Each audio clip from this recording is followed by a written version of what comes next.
신약 성경 110쪽 누가복음 10장 25절부터 37절 교독하겠습니다. 어떤 율법 교사가 일어나 예수를 시험하여 이르되 선생님 내가 무엇을 하여야 영생을 얻으리이까? 예수께서 이르시되 율법에 무엇이라 기록되었으며 내가 어떻게 읽느냐? 대답하여 이르되 내 마음을 다하며 목숨을 다하며 힘을 다하며 뜻을 다하여 주 너희 하나님을 사랑하고 또한 내 이웃을 내 자신같이 사랑하라 하였나이다. 예수께서 이르시되 내 대답이 옳도다. 이를 행하라. 그러면 살리라 하시니 그 사람이 자기를 옳게 보이려고 예수께 여짜오되 그러면 내 이웃이 누구니이까?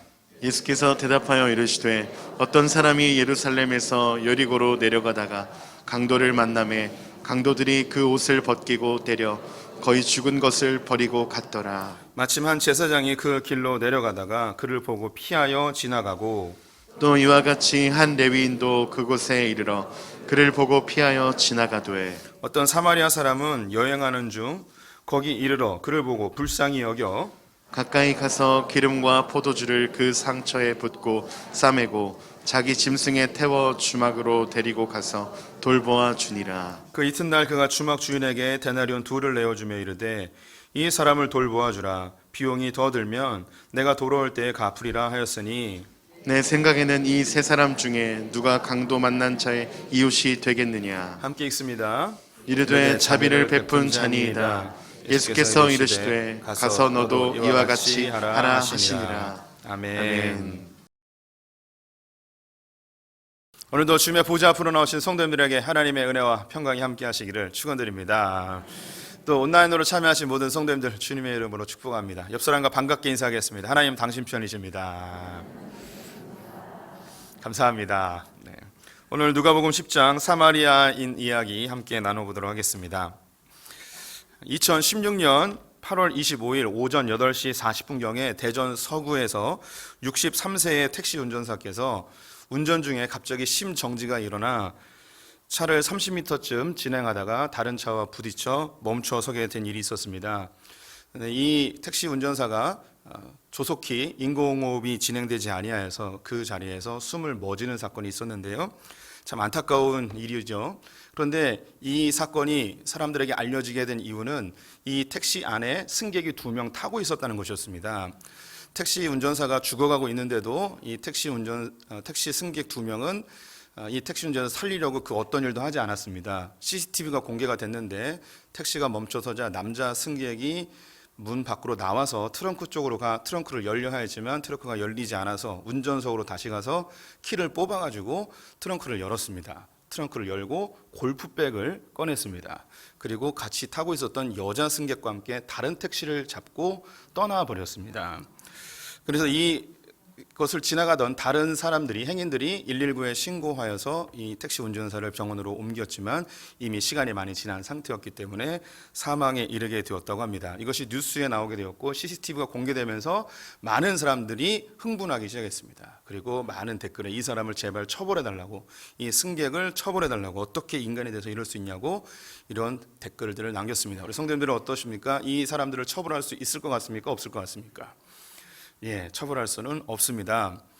이렇게 응급한 상황에서 마땅히 도와야 될 것을 돕지 않는 것, 이것을 처벌하자는 이런 법을 선한 사마리아인 법이라고 합니다. 우리나라에는 이 법이 없어요. 그런데 독일이나 프랑스 같은 데는 이 법이 있다고 합니다. 심지어 프랑스에서는 이렇게 응급한 상황에서 사람을 돕지 않으면 5년 이하의 처벌을 받는다고 하네요. 이것을 제정하자고 하는 사람들도 있지만 법학자들은 이 부분에 대해서 조금은 부정적인 시각을 갖고 있습니다. 이것은 사람의 도덕에 대한 문제잖아요. 양심에 대한 문제, 그리고 자기가 선택할 자유에 대한 문제이기 때문에 이걸 법으로 제지한다는 것은 자율권과 선택권의 침해로 볼 수 있기 때문에 이 법을 제정하기는 어렵다고 합니다. 참 안타까운 사안이죠. 그리고 그 사람들 참 못된 사람이라 그런 생각이 들 수도 있습니다. 근데 생각을 좀 뒤집어 보면 그 승객들도 어쩌면 굉장히 당황스럽고 황당한 상황이죠. 그 택시를 안 탔으면 그런 일이 벌어지지 않았을 것이고 그런 욕을 먹지도 않았겠죠. 또 이 승객들에게 어떤 사연이 있는지는 알지 못하죠. 이들에게는 피할 수 없는 골프의 약속이 있을 수도 있습니다. 굉장히 중요한 바이어를 만나야 되는 그런 상황에 놓여 있을 수도 있고, 이 바이어를 만나지 못하면 자기 인생 전체가 흔들릴 수도 있는 굉장히 중요한 약속일 수도 있죠. 또 다른 사람에게 공개하지 못하는 비밀이 있을 수도 있습니다. 이 여자가 부인이 아닌 경우가 된다면 이게 공개되는 게 굉장히 난감한 상황이 되겠죠. 예. 우리 성도님들이 유사한 상황에 놓인다면 어떻겠습니까? 택시 운전사가 갑자기 숨을 먹고 부딪혔습니다. 급한 약속이 있습니다. 약속을 뒤로 하고 그 택시 운전사를 돕겠습니까? 아니면 내 약속이 더 중요하기 때문에 그냥 돌아오시겠습니까? 참 선택하기 어려운 상황이죠. 오늘 우리가 알고 있는 선한 사마리안 이야기가 오늘 이 본문에 있습니다. 그리고 예수님께서 우리에게 유사한 질문을 하게 되죠. 너희는 어떻게 하겠냐라고 묻는 상황인데요. 이 선한 사마리아인에 대한 이야기 본격적으로 시작해 보도록 하겠습니다. 그 시작은 한 율법 교사가 예수님에게 질문하는 것으로 시작하는데요. 25절 말씀 같이 읽어보도록 하겠습니다. 어떤 율법 교사가 일어나 예수를 시험하여 이르되 선생님, 내가 무엇을 하여야 영생을 얻으리이까? 예수님에게 한 율법 교사가 질문을 합니다. 예수님, 무엇을 하여야, 어떻게 하여야 영생을 얻을 수 있습니까? 라고 묻죠. 근데 이 질문은 진짜 궁금해서 묻는 게 아니었고 예수님을 시험하고자 물었습니다. 예수님에게 꼬투리를 잡아서 예수님을 공격하려고 한 것이죠. 올무에 걸리게 하기 위함이었습니다. 그러면 많은 질문들 중에 왜 무엇을 하여야 영생을 얻을 수 있습니까? 이 질문을 하였을까요? 이 율법 교사는 예수님이 무슨 대답을 할지 예상하고 있었기 때문입니다. 우리 성도님들에게 한번 여쭤보도록 하겠습니다. 우리 성도님들이 알고 있는 지식으로 어떻게 하여야 영생을 얻을 수 있습니까? 네, 다들 아는 눈빛이에요. 예, 우리는 알고 있어요. 네, 어떻게 하여야지 영생을 얻는지 우리가 알고 있는 유명한 성경 구절 같이 한번 읊어보죠. 요한복음 3장 16절 하나님이 세상을 이처럼 사랑하사 독생자를 주셨으니 이는 저를 믿는 자마다 멸망치 않고 영생을 얻게 하려 하심이라. 예수 그리스도를 믿으면 영생을 얻는 거죠.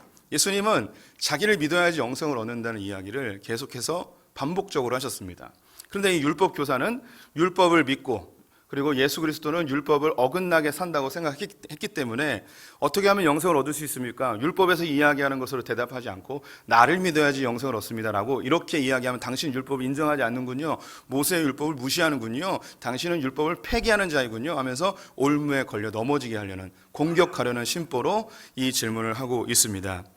예수님께서는 이 율법 교사의 그 중심을 알았기 때문에 그 올무에 걸리지 않고 오히려 예수님의 복음으로 그 사람을 올무에 걸게 하여서 그것을 따를 수밖에 없게 하는 그런 장면이 오늘 연출되게 되는데요.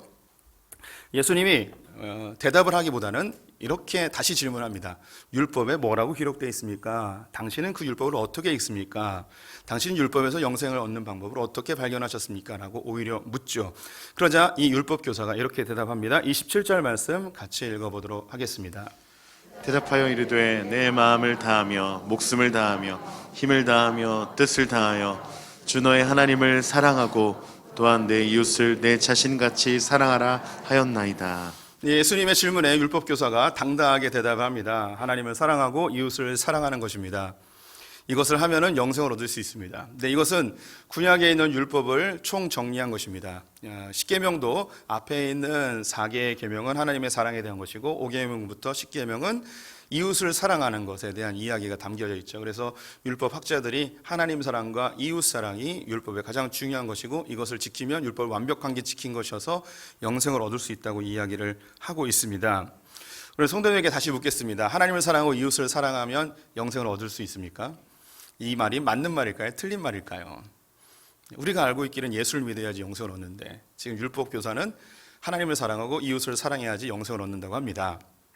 맞을까요? 틀릴까요? 대답하기 어려우시죠? 예수님이 답을 알려주셨어요. 그 다음 구절을 보니 뭐라고 써있냐면 내가 옳도다. 맞대요. 네, 하나님을 사랑하고 이웃을 사랑하는 게 영생에 이르는 길이라고 설명을 하고 있습니다. 그러면 신약에 있는 내용과 구약에 있는 내용이 서로 충돌되는 듯하지만 이 두 가지를 다시 합쳐보도록 하겠습니다. 우리가 예수를 믿게 되면 자연스럽게 나타나는 반응이 뭐냐면 하나님을 사랑하게 되고 우리의 이웃들을 사랑하게 됩니다. 구약의 이스라엘 백성들이 애굽에서 종살이하다가 그들이 구원을 받게 되죠. 하나님의 은혜로 구원을 받게 됐습니다. 가나안 땅에 들어가 하나님 백성으로 살게 되는데 그 구원받은 은혜에 대한 반응으로 하나님을 사랑하고 그 이웃들을 사랑하라는 거예요. 그런데 이 유대교의 율법학자들은 이 앞에 있는 하나님의 구원받은 사실은 잊어버리고 하나님을 사랑하고 이웃을 사랑하는, 즉 율법을 잘 지키면 구원을 얻는다는 그런 생각을 가지고 있었습니다. 예수님께서 이 이야기를 들었을 때에 네가 아무리 노력하고 아무리 힘쓰고 최선을 다해도 하나님을 정말 사랑하고 이웃을 정말 사랑할 수 있을지 내가 이것을 한번 점검해 보고 싶다, 그 이야기로 선한 사마리아인에 대한 이야기를 하게 됩니다. 우리 성도님들이 아셔야 되는 게 뭐냐면 행함이 없는 믿음은 죽은 믿음입니다. 우리가 예수를 믿으면 이 예수 믿은 것에 대한 자연스러운 반응으로 하나님을 사랑하고 이웃을 사랑하게 되어 있습니다. 우리 성도님들이 예수 그리스도를 믿는다면서 이 하나님 사랑과 이웃 사랑이 나타나지 않는다면 내 믿음을 조심스럽게 점검해 보실 필요가 있습니다.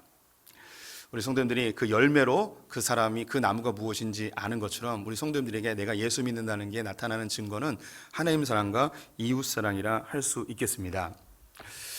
이렇게 이야기를 네가 옳도다, 네 말이 맞도다 라고 하자 이 율법학자는 예수님에게 한 가지를 더 묻습니다. 그것이 29절에 있는데요, 29절 말씀 같이 읽어보겠습니다. 그 사람이 자기를 옳게 보이려고 예수께 여짜오되 그러면 내 이웃이 누구니이까?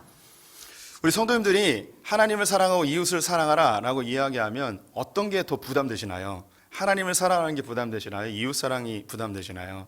아마 다 비슷할 것 같은데 하나님 사랑은 그래도 좀 자신 있어 보여요. 그런데 이웃 사랑하는 것은 뭔가 좀 꺼림직한, 내가 좀 부족하다라는 느낌이 드실 겁니다. 근데 이 율법 교사 역시 하나님을 사랑하고 이웃을 사랑해라, 이것이 옳도다, 이렇게 하면 네가 영생의 길로 갈 수 있을 거야 라고 예수님이 대답하시자 예수님에게 다시 묻기를 하나님 사랑, 이웃 사랑 중에 먼저 물어봐야 될 게 뭐냐면 어떻게 하면 하나님을 사랑할 수 있습니까? 이런 질문을 해야 될 거 아니에요. 이 질문 안 해요. 이 질문 안 한다는 건 뭐냐면 자기는 이 부분은 잘하고 있다는 거죠. 하나님을 사랑하고 있다는 거예요.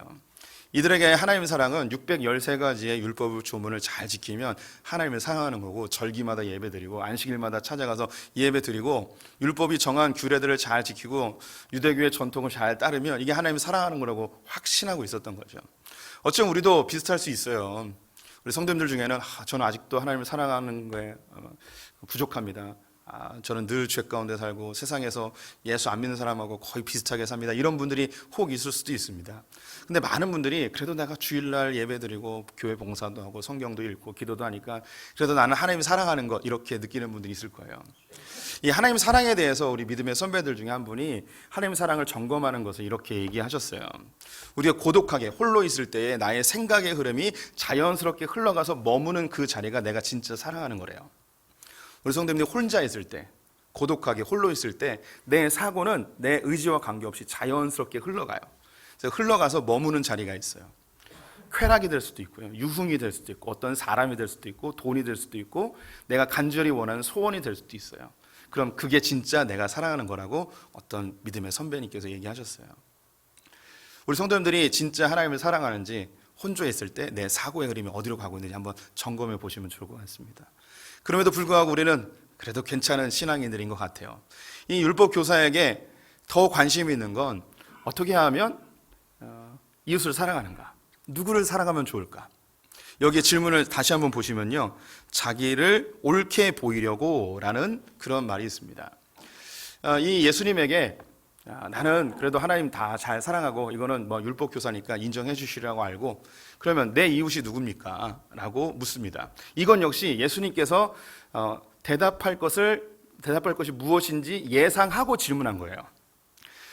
유대인들 율법에는 이웃에 대하여서 규정해 놓은 게 있습니다. 가난한 자, 고아와 과부, 나그네와 이 객들에 대하여서 사랑하라고, 베풀어 주라고 이미 기록이 돼 있어요. 그러면 처음에는 이 예수님이 자기를 믿어야 영생을 얻는다, 율법을 폐기하고 율법을 부정하는 사람이라고 생각했는데 율법을 인정하고 있잖아요. 하나님의 사랑과 이웃 사랑. 이분이 그래도 율법을 인정하네, 그래도 이분을 따를 만한 선지자인가 보다 라고 생각을 하고 다시 물은 거죠. 그럼 내 이웃이 누굽니까? 그때 예수님이 대답할 것이 네 주변에 있는 가난한 자와 고아와 과부와 객과 나그네를 잘 도와줘라 라고, 이 대답을 딱 들으면 예수님 저 이거 잘하고 있어요. 우리 옆집에 있는 개똥이 엄마 제가 정기적으로 돕고 있고요, 우리 혼자 살고 있는 철수 제가 장학금도 주고요, 우리 집에 왔던 그 객들 제가 극진히 모시고 하였습니다. 이 이야기를 하면 잘하고 있다, 너 정말 훌륭하구나, 하나님도 사랑하고 이웃도 사랑하는구나, 정말 잘하고 있구나 라고 이런 칭찬을 받을 걸 예상하고 이 질문을 한 것이죠. 여기에 대해서 예수님께서 그 이웃에 대하여 구체적으로 지목하지 아니하고 선한 사마리아 이야기를 해 나가십니다. 지금 이 율법 교사는 예수님을 시험하기 위해서 왔고 또 자기가 인정받기 위해서 또 다른 질문을 하게 됩니다. 그의 의도가 굉장히 불순하죠. 굉장히 못된 사람 같아요. 굉장히 좀 날카롭고 예리하고 이런 사람인 것 같습니다. 이런 사람이 질문하면 굉장히 불쾌하고요. 또 화도 나고 이럴 거예요. 근데 오늘 성경을 쭉 읽어보시면서 예수님께서 화를 내지 않으시잖아요. 제가 몇 주 전에도 이야기 드렸던 것 같은데 예수님이 이런 공격에 대해서 예민하게 반응하시거나 분노하거나 이러지 않고 참 예수님의 성품을 정말 닮고 싶다라는 생각이 들어요. 오히려 이 이야기에 대해서 이런 질문에 대하여서 온유하게 이 이야기로 풀어가시면서 그를 부끄럽게 하지 않으면서도 그가 찔림을 얻어 그의 삶이 변화될 수 있도록 이렇게 인도하시는 멋진 이야기를 해내시죠. 참 그 예수님의 성품을 어떻게 하면 더 닮을 수 있을까 이런 생각을 하게 하는 그런 장면이기도 합니다. 이 율법 교사는요 하나님을 잘 섬겼고 율법도 잘 지키던 사람이었어요. 또 나름대로 꽤 이웃들에 대해서 가난한 사람들 고아와 과부를 돌봐주던 그런 사랑도 실천하는 그런 사람이었는데요. 우리 성도님들은 어떠신가요? 이웃사랑이 좀 익숙하신가요? 아니면 이웃사랑이 여전히 좀 부담되시나요? 우리 가운데는요 거의 대부분 우리 크리스찬들이 이웃사랑에 대해서 어느 정도 실천하려고 하는 분들이 많습니다. 그런데 저처럼 아주 이 심보가 고약한 사람들은요 다른 사람 잘 돕지 않으려고 그래요. 지하도 같은데 거린들에게 절대 이렇게 동냥을 하거나 지하철에서 사슴이 시냇물을 재듯이 어린 영혼이 여러분을 찾아왔습니다. 한 푼만 도와주시면 이런 거 봐도 절대 꿈쩍도 안 하고 내 앞에 엽서 같은 거 놔도 모르는 척 잠자는 척 하고 그러죠. 저는 그것도 받기 싫어서 그런 사람이 나타나면 그냥 일어서서 있습니다. 이런 그런 못된 심보를 가진 우리들도 있어요. 우리 가운데는요 왜 이웃들을 돕지 않느냐, 이웃에게 사랑을 실천하지 않느냐 이렇게 물으면 한 3가지 정도로 대답을 합니다. 첫 번째는요 그 사람이 진짜 어려운지 아닌지 우리가 어떻게 알 수 있느냐. 내가 어차피 누군가를 돕게 된다면 진짜 어려운 사람을 돕고 싶다. 그 사람이 정말 어려운 걸 확인하면 그때 돕겠다. 그리고 이 대한민국에 있는 사람들은 그래도 사회보장제도 때문에 어느 정도 먹고 살 수 있으니까 진짜 어려운 사람, 아프리카에 있는 그 한 끼도 못 먹는 어린아이들, 우크라이나나 아프가니스탄의 전쟁 고아들 이런 사람들에게 내가 돕지 우리 지역에 있는 사람들에게 안 돕겠다. 어차피 내가 누군가를 도울 거면 합리적이고 이성적이고 정말 똑똑하게 돕고 싶다라는 생각을 하고 있는 사람들이 있습니다. 매우 합리적으로 보이고 이성적으로 보일 수 있죠. 그런데 여기는 2가지의 답으로 이 부분을 성도님들에게 좀 생각을 바꾸었으면 좋겠습니다. 우리 성도님들이 의사라면 여기 환자가 있습니다. 암 말기에 온 사람과 암 초기에 발견한 사람 누구를 돕기 쉽겠습니까? 어떤 사람이 회복하기 쉽겠습니까? 진짜 어려운 사람을 도우려고 하면 진짜 많은 돈이 들어요. 그래서 우리가 조그마한 돈으로 이 사람을 도울 수가 없어요.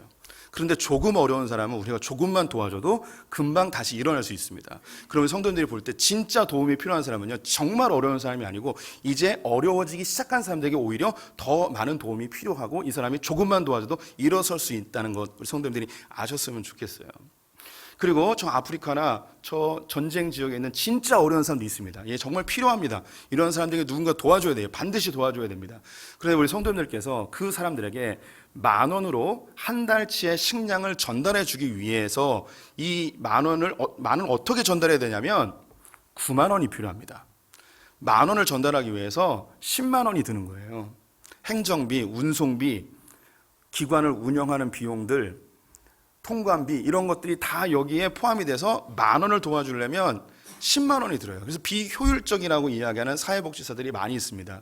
그래서 많은 사회복지사들이 이야기하기를 멀리 있는 사람에게 10,000원을 돕기 위해서 10만 원을 보내지 말고 가까이 있는 사람에게 10,000원씩 10명을 도와줘라 이런 이야기를 하는 분들도 있어요.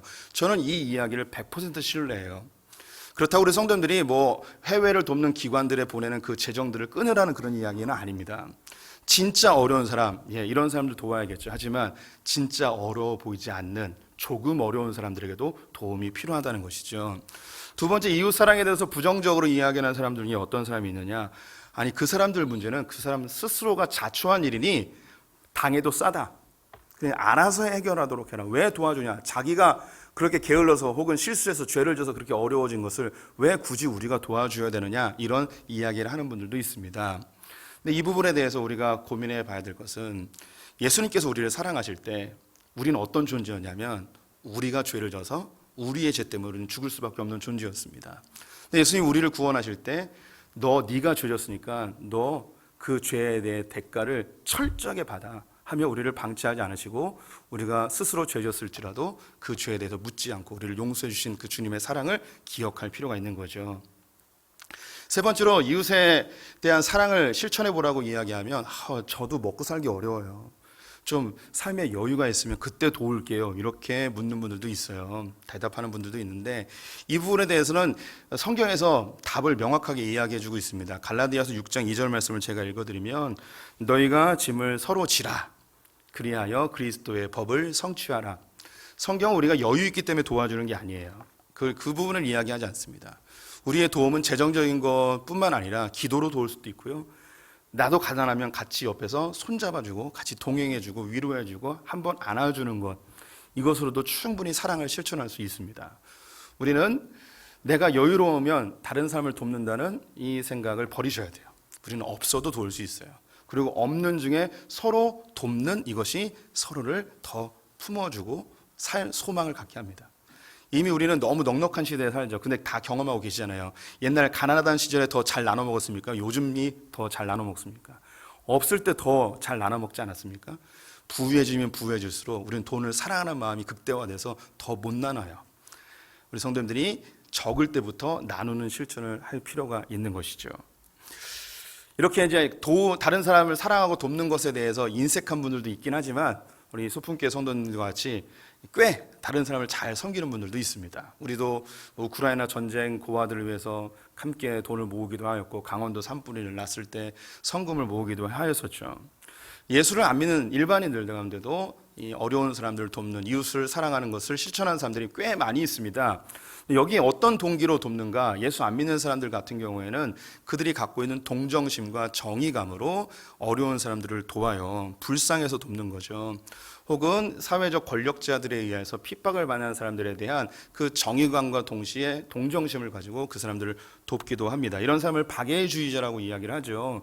또 이 세상을 어려운 사람들, 가난한 사람을 도우면서 세상이 좀 더 나은, 좀 더 살기 좋은 곳으로 만들고자 하는 진보적인 생각을 갖고 있는 진보주의자들도 여기에 포함이 될 것입니다. 그래서 우리 가운데서도 서민을 돕거나 가난한 사람을 돕는 그런 정책이나 정치인들에 대해서 투표를 찍는 분들도 우리 가운데 있죠. 또 직접적으로 사회봉사에 참여하는 분들도 있고 그리고 후원을 하시는 분들도 있습니다. 매우 잘하는 것입니다. 너무너무 아름다운 모습이죠. 동시에 어려운 사람을 또 이웃을 돕는 그 동기 중에 종교심으로 돕는 사람들도 있습니다. 우리 크리스찬들도 당연히 어려운 사람 돕죠. 성경에서 도우라고 하니까 율법적인 것으로도 돕기도 합니다.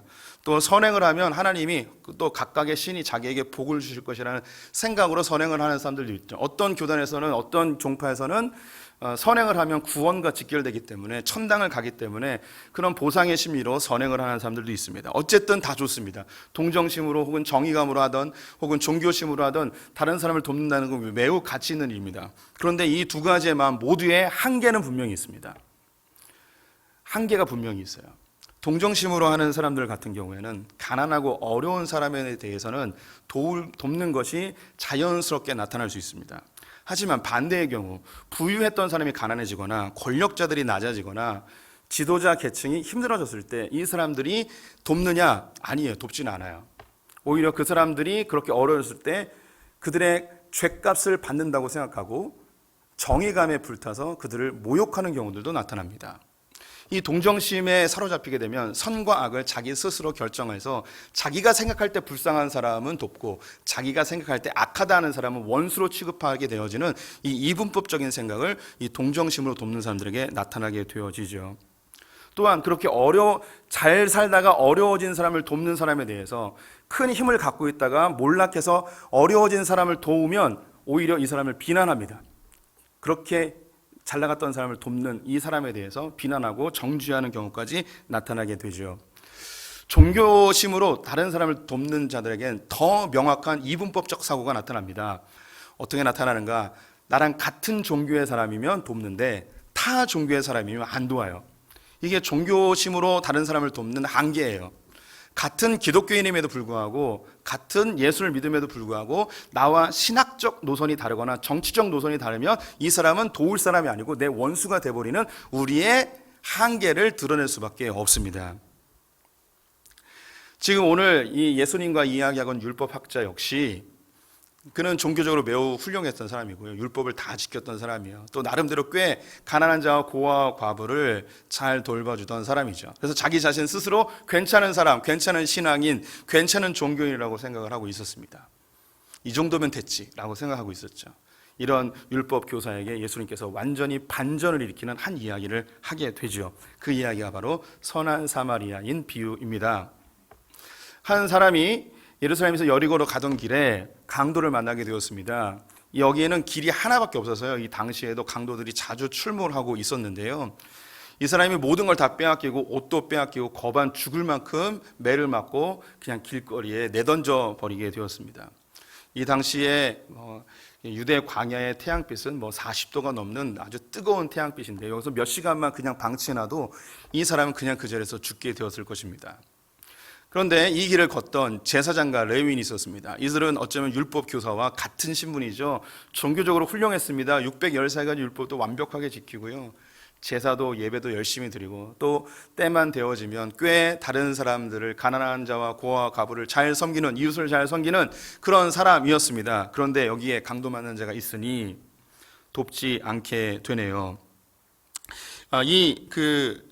돕지 않은 이유 분명히 있습니다. 나름대로의 이유가 있죠. 이들이 돕지 않았던 첫 번째 이유는 뭐냐면 이 강도 만난 자를 도왔다가는 숨어있던 강도가 나타나서 자기들도 해를 당할 수 있는 위험이 있는 거예요. 그 뉴욕 같은 헐렘가에 지나가는 차들은요 절대 멈추면 안 돼요. 멈추는 순간 이 강도를 당해요. 총뿌리가 들이듭니다. 그리고 이런 우범지대에서 창문을 내리고 다니면 안 돼요.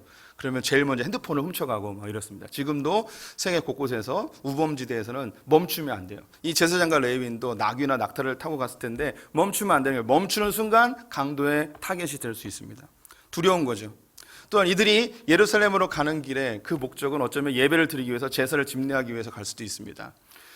모세 율법에는 제사장과 레위인들은 시체를 만져서는 안 됩니다. 자기 가족은 죽었을 때 장례를 위해서 만질 수 있지만 짐승도 만져서는 안 되는, 짐승의 시체도 만지지 말라는 그런 율례가 있기 때문에 그들은 내가 예배를 집례해야 되고 내 하나님 율법을 지켜야 되기 때문에 이거 만지면 안 돼라는 것이죠. 이 사람이 죽어가는지 혹은 진짜 죽었는지 확인도 안 해보고 그냥 이 사람에 대해서 죽은 자로 취급하고 가까이 하지 않는 것입니다. 그들은 종교적으로 굉장히 괜찮은 사람들이었지만 사람의 생명에 위태로운 상황에서 그 종교가 그들의 올무가 되어져서 사람을 살리지 못하는 그들의 이웃사랑의 한계를 보여주고 있습니다. 그런데 세 번째 사람이 나타나죠. 선한 사마리아인입니다.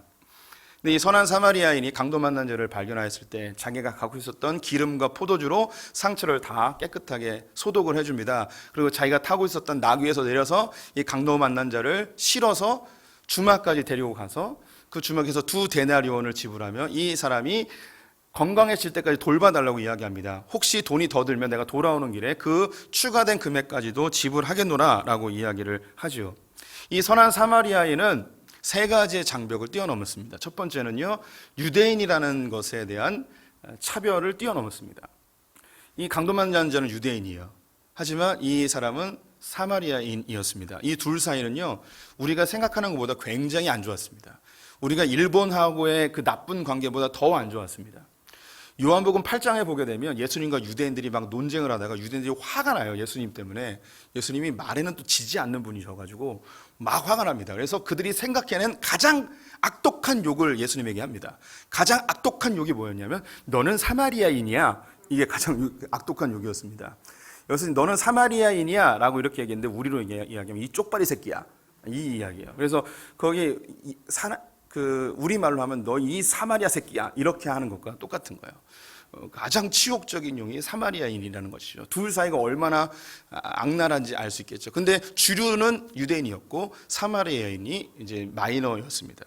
근데 이렇게 유대인들에게 계속 핍박을 당하고 조롱을 당하고 인간 취급을 안 당하고 이방인 취급당했던 이 사마리아인이 유대인이 강도 만나 있는데 그 원수를 갚지 아니하고 계산하지 아니하고 그를 도와주는 인종을 뛰어넘는 모습을 보이게 됩니다. 또한 강도가 어디 숨어 있을지 모르는 그 위험도 감수하게 되었고요. 자기의 2데나리온뿐만 아니라 기름과 포도주 그리고 돌아와서 추가된 금액까지도 내겠다는 그 경제적인 손실까지도 감수하고 이 강도 만난 자를 돕게 됩니다. 큰 차이가 있죠. 굉장히 종교적이고 율법적으로 선한 사람들은 강도 만난 자를 돕지 않고, 유대인들이 정말 이방인보다 못한 악한 자들이라고 원수라고 생각했던 이 사람은 오히려 자기의 손해를 감수하고 돕습니다. 이 이야기를 하면서 예수님이 질문합니다. 이 세 사람 중에 강도 만난 자의 친구가 누구냐? 이웃이 누구냐? 라고 묻죠. 그래서 대답을 합니다. 37절 말씀 같이 읽어보도록 하겠습니다. 이르되 자비를 베푼 자니이다. 예수께서 이르시되 가서 너도 이와 같이 하라 하시니라. 이 세 사람 중에 누가 강도 만난 자의 이웃이냐라고 물어봤을 때 어떻게 대답하는 게 옳을까요? 네, 예수님 사마리아 사람입니다. 이렇게 대답해야 되잖아요. 근데 사마리아 사람이라고 대답 안 해요. 자비를 베푼 자니이다. 왜 사마리아 사람이라고 대답 안 했는가? 사마리아라는 그 이름도 그 입에 언급하고 싶지 않은 그 유대인들의 인종차별적인 생각이 깊이 담겨 있기 때문입니다. 그런데 그의 대답에 큰 해답이 담겨 있습니다. 바로 자비, 은혜, 긍휼입니다. 긍휼을 베푼 자입니다. 그럼 너도 그 긍휼을 똑같이 베풀어라. 그 자비를 베풀어라. 너도 가서 그렇게 해라 라고 이야기를 하죠. 오늘 이 본문에서 예수님께서 알려주고 싶은 건 뭐냐면, 네가 아무리 이웃을 사랑하고 괜찮은 사람이라고 할지라도 이웃을 사랑하는 데 있어서 너는 분명히 한계가 있다. 사람이 이웃을 사랑하는 데 있어서는 분명히 한계가 있다. 네 힘으로, 네 노력으로 네 하나님을 사랑하고 이웃을 사랑하면 영생에 이른다고 할지, 네가 이웃을 사랑한다고 해봐라. 네가 어디까지 사랑할 수 있겠니? 너 이거 못 지켜. 너 이걸로는 영생을 얻을 수 없어. 진짜 영생을 얻는 방법은 뭔지 알아? 나를 믿는 거야. 예수 그리스도를 믿음으로, 그 은혜에 대한 반응으로 우리는 이웃을 사랑하고 하나님을 사랑하게 되는 것이죠. 오늘 이 사마리아인은요, 지어낸 이야기 같아요. 실제로 일어나기 굉장히 어려운 아주 급진적인 사랑이죠. 근데 이렇게 과격하고 급진적 사랑을 실천한 분이 있습니다. 그분이 바로 예수 그리스도이십니다. 예수 그리스도는 우리를 사랑하시되 아무 조건 없이, 우리가 여전히 죄인이었고, 우리는 하나님과 원수되었고, 우리가 하나님 없이 살던 자였고, 우리는 사단의 종로를 타던 자이고 하나님을 저주하던 자였습니다. 하나님을 조종하려 했고 하나님 내 마음대로 이용하려던 그런 사람들이었습니다. 하나님이 조금 잘해주면 괜찮게 지내다가 하나님이 내 마음에 원하는 것을 이루어지지 않으면 하나님을 원수 취급했던 것이 바로 우리입니다. 그럼에도 불구하고 예수님은 자기의 살과 피를 다 내어주면서 아무 조건 없이 우리를 사랑해 주시고, 예수님이 타셔야 될 그 나귀에 상한 우리를 대신 태워주셔 주님의 나라로 인도해 가시고, 그 과정 가운데 필요한 모든 경비를 예수님의 그 살과 피로 다 내어주신 그 예수님의 급진적인, 인간으로서는 할 수 없는 그 엄청난 사랑을 주님께서 우리에게 먼저 보여주셨습니다. 주님께서 그 은혜를, 그 자비를, 그 긍휼을 우리에게 보여주셔서 우리에게 이야기합니다. 이 긍휼을 받았다면, 이 은혜를 받았다면, 이 자비를 받았다면 가서 너도 이와 같이 해라. 로마서 5장 8절 말씀 같이 읽어볼까요? 우리가 아직 죄인 되었을 때에 그리스도께서 우리를 위하여 죽으심으로 하나님께서 우리에 대한 자기의 사랑을 확증하셨느니라. 우리가 여전히 죄인 됐을 때 주님이 자기 아들을 내어주시며 우리에 대한 사랑을 확증해 주셨습니다. 아무 조건 없이. 내 이웃을 사랑하는 이 말에는요, 아무 조건 없이 계산하지 말고 손해를 감수하고 사랑하라는 게 담겨 있습니다. 우리는 이웃을 사랑할 때도 조금 더 효과적으로, 조금 더 가치 있게, 조금 더 합리적으로 도와주려는 그런 계산하는 마음이 있어요. 어차피 도와줄 거면 조금 더 가치 있게 쓰고 싶은 그런 마음이 있죠. 교회에 헌금하면서도 이 헌금이 제대로 쓰이는가 계산하는 게 우리예요. 주님이 이야기하는 거예요. 계산하지 말고 네가 거저 받았으니까 빚진 자의 마음으로 거저 주면 어떻겠니? 이게 진정한 이웃 사랑의 방법입니다. 저는 이것을 손해의 낭만이라고 표현을 해요. 우리가 손해를 보면요, 이 세상은 낭만적으로 변해요. 제가 예전에 읽었던 글인데요, 시간이 좀 지났지만 34살의 회사원이 쓴 글이었습니다. 이 사람은 용인 민속촌 근처에 살고 있는 사람이었었는데 서울로 출퇴근을 하고 있었습니다. 어느 날 아침 버스를 타고 출근을 하던 과정에 승객들이 여러 명 앉아 있었는데 한 정류장에 섰는데 할아버지가 탔습니다. 이 할아버지 양손에는 무거운 짐이 들려 있었습니다.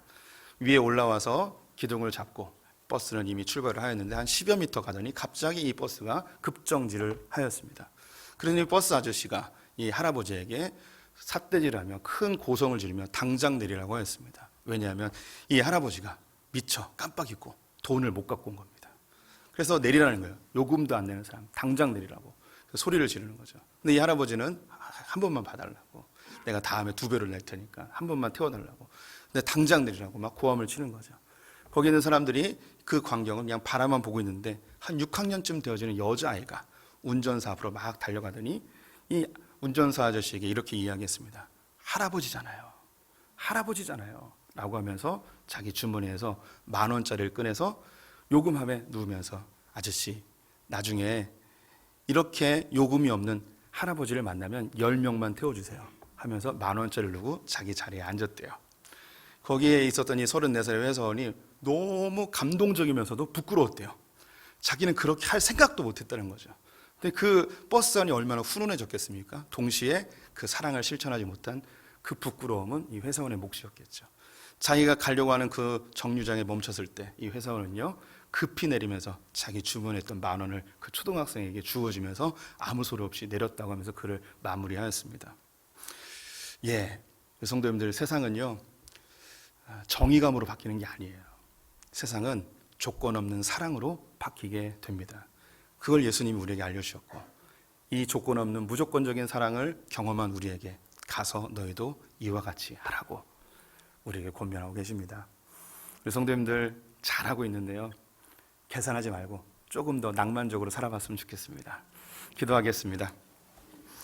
하나님, 우리가 주님의 무조건적인 사랑을 받은 빚진 자로 살아가고 있습니다.